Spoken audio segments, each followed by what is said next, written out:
Immaculate, starring Sydney Sweeney, just released in theaters this weekend. Got a chance to see it. Let's talk about it right now.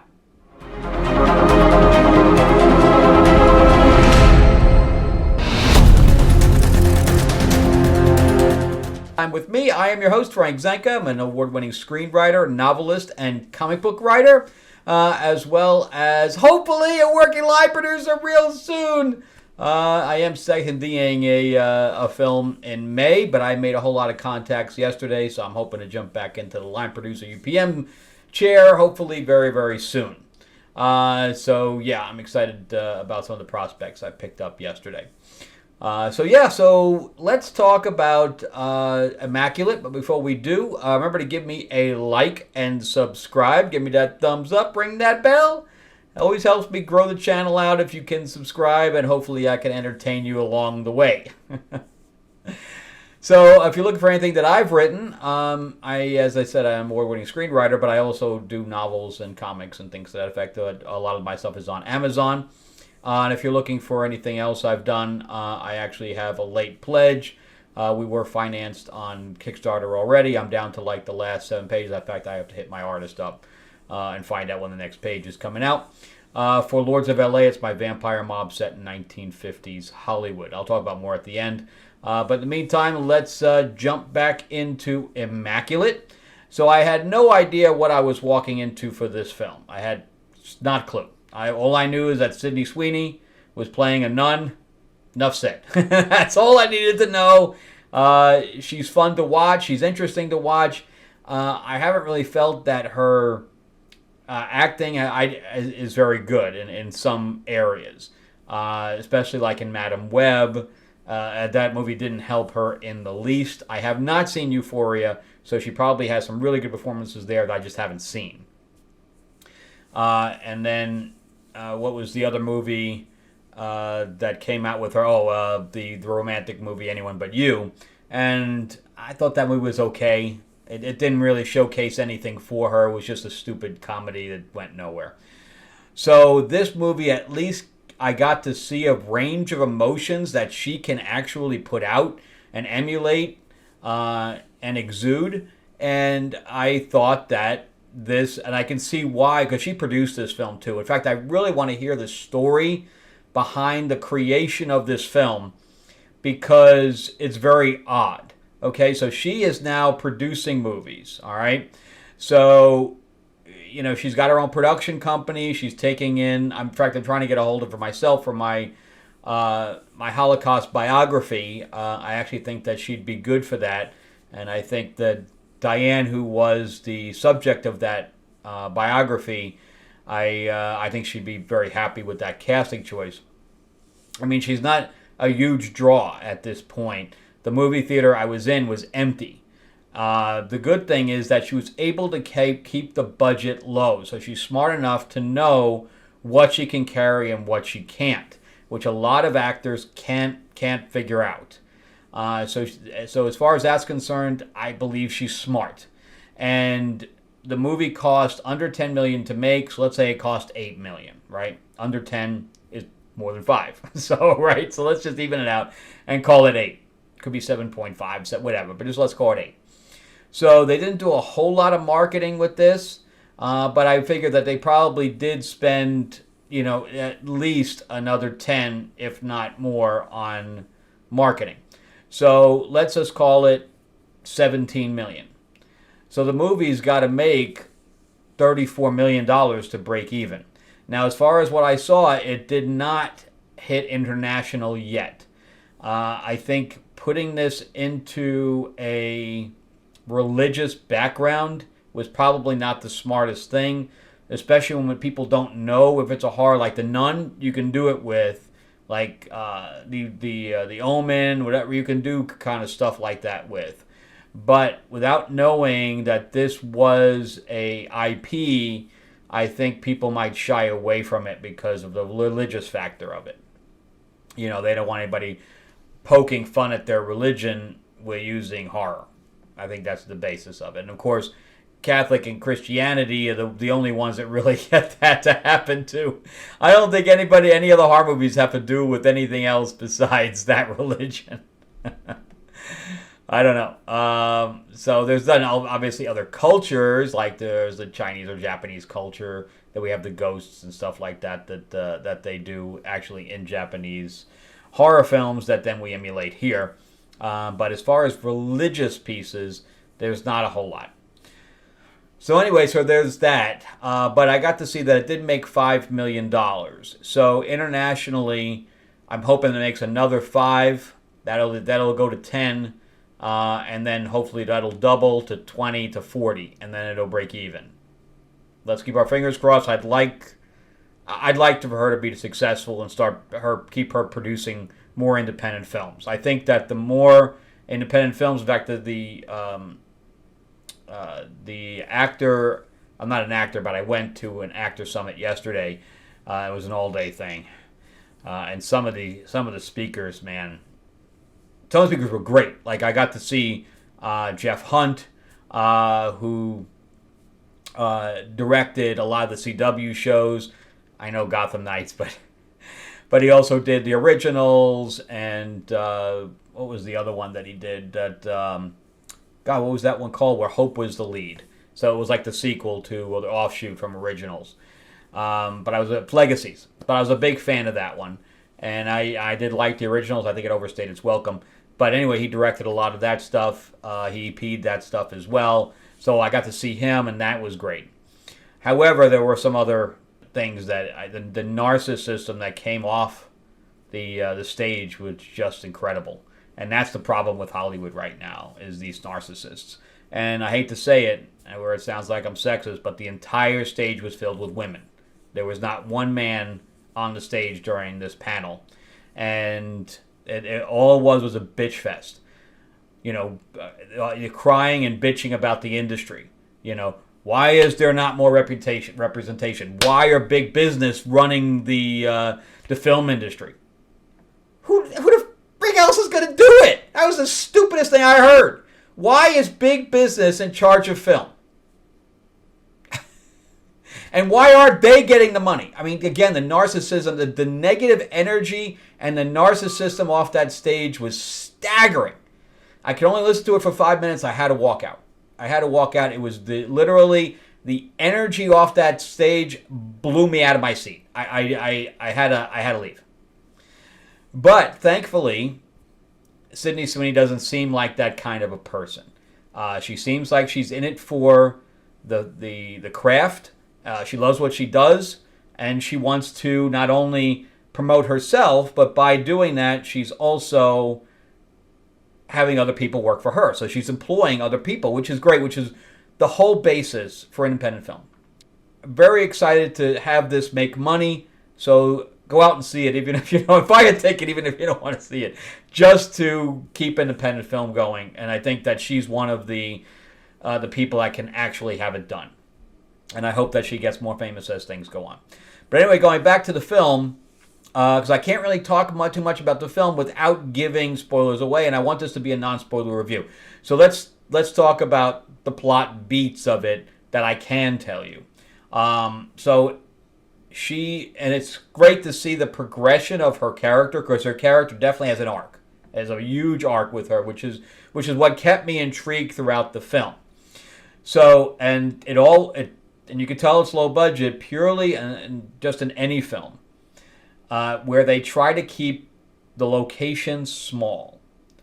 They did a couple of driving scenes, but for the most part, they probably rented out this monastery that had an underground catacombs, and that was the extent of everything was shot there. So it was either shot in her room or in some of the rooms that they had to dress up, and the courtyard area, and in the catacombs. And then there was like some kind of a bathing room and stuff to that effect. So they kept everything at that one location. And I am probably going to start teaching, low budget filmmaking. And what's great about that, sure, you have your production coordinators your production designers that are going to come in and make up the rooms the way you want them. So you have to spend a little money there. But if you keep everything at one location or even two locations throughout your entire shoot, then all you're doing is you're packing up the equipment at the end of the night in one of the rooms, and you're taking it right back out. As opposed to driving to another location, packing up everything, because you got to then at night, every night, you have to pack your stuff up into the truck so that the truck can then go to the next location. That takes 2 hours at a minimum. At a minimum.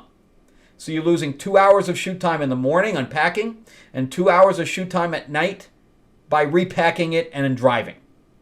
I don't care if the next location is within walking distance. You still have to pack up the truck and go. So if anybody's writers out there, that's the difference. And she did that. So everything took place on one location except for these drone shots of the driving. There's a couple of shots on the car. But that's nothing, because then you can still have base camp, which is where, everybody or hair and makeup is and everything like that. You still have it at the church, or it wasn't really a church, it was a nunnery or whatever it was called. I don't know if it was really a nunnery. It was whatever, some kind of a monastery. And because I don't think it really was a nunnery. That actually has a name when nuns have their own thing. But anyway, so she ends up bright-eyed and bushy-tailed coming into this new church, because her church went out of business or whatever else. She got invited to this church in Italy. And I don't know what the discounts are or the rebate system is in Italy, but anyway, she ended up I'm pretty sure they even shot it in Italy, or they had this monastery with some probably outside the country somewhere. I wouldn't be surprised if it was England, but anyway, they sell it as Italy, and then she has to learn how to. She won't cut off the head of the chickens because they make their own food there, and they have like a little farm. She's like, nah, I'm not doing that. Which is interesting to see how it goes from that point on and towards the end.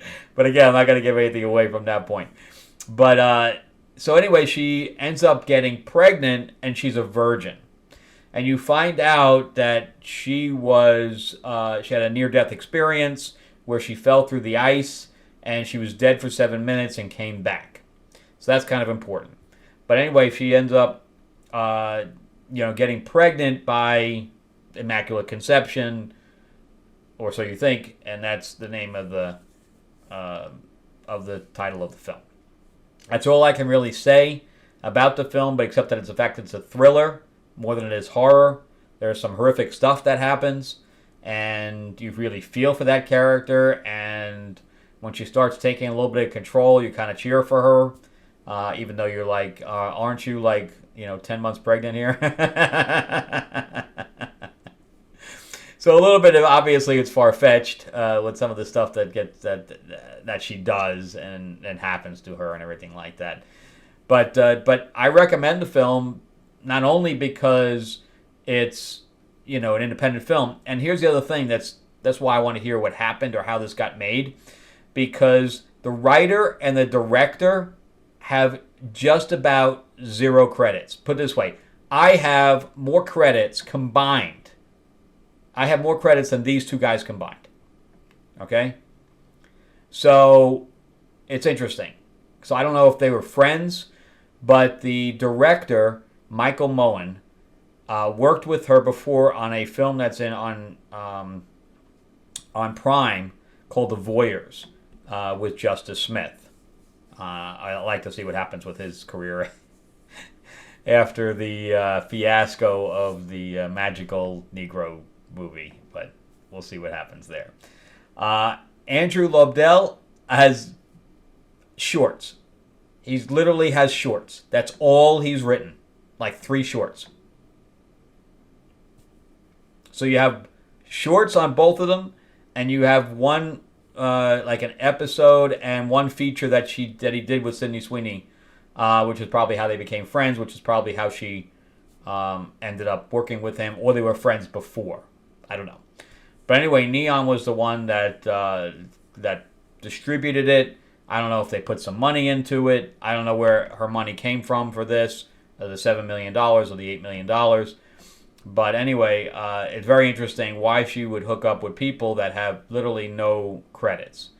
Obviously, the director, who is mostly a writer, by the way, he's literally written and directed his own stuff, his own shorts. That's all he's done outside of this one movie. So I don't know. I like to see how that relationship worked. And then the one that played Isabel, none of these actors have any credits for the most part that you'll recognize. In fact, the one that played Isabel, oh my God, I can't even say her name. Julia Heathfield de Renzi. I say that 100 times fast. This is her first film. So I don't know if she's done theater prior to this, which is possible. A lot of actors come from theater. She was very intense. I thought the acting overall is very good. I can't fault the acting at all. The makeup effects are very good. There's some really good makeup effects that occur here. With scars and with blood and etc. And they did a good job. I can't fault any of it. I doubt there was really any CG. There might have been a little bit. But for the most part, I don't see any CG in here. Again, it was shot almost 100% on location as far as I know. But anyway, so that's my story with this one. I suggest watching it just to support independent film. If you're a fan of Sydney Sweeney, then you're definitely going to like it. Again, it's one of her best performances. And if you're a fan of thrillers, then you'll probably like this one as well. It's not boring. I'll tell you that. It's definitely not boring. It kept me wondering what the hell was going to happen. But on a scale from 1 to 10, I'm going to give it a 7.5, probably the same thing I gave Ghostbusters. I liked it. It's at that point a movie I'm going to see again. So then it's probably more of a 7, because somewhere 7.5 is probably a movie I'll watch again. But it's probably not a movie I'm going to see again. But yeah, it's just, again, it's not really a horror movie or anything else. It's not something you'll put in front of the family. All right, tell me what you guys think. Did you guys end up seeing it? Did you like it? Did you not? Am I crazy for even liking it? But I don't think so. I think people like it, especially if they're fans of thrillers. All right, and remember that Lords of LA is on Fund My Comic. The description below has the link that you can go and check that out. Again, I have about 7 pages left, and we're done out of the 48 pages. You can also jump in on issue 1 on that thing as well. I will be autographing them as well. It's definitely an adult comic, so there's plenty of blood, sex, and fangs. Marilyn Monroe makes a guest appearance, and we have were-panthers, and we have fight scenes. It's it's basically a supernatural action book. Also, if you're into card games at all or classic monsters, I have partnered with Mark Spears, who does covers for Spawn and Power Rangers, Spider-Man, Vampirella, etc. He had a whole host of classic monster art, and we are now making a card game. It's a deck builder area control game that is going to revolve around the classic monsters IP. So I think you'll like that as well. We're also doing a Dark Wizard of Oz expansion as well. So definitely check that out. Once we launch, I'll let everybody know. All right. Also check out some other videos that'll come up at the end here. And give me that like, give me that subscribe. If you're not subscribed, why the hell not? Ring that little bell and give me the thumbs up. It definitely helps me grow the channel out. All right. Thanks, guys, and I will see you on the next episode.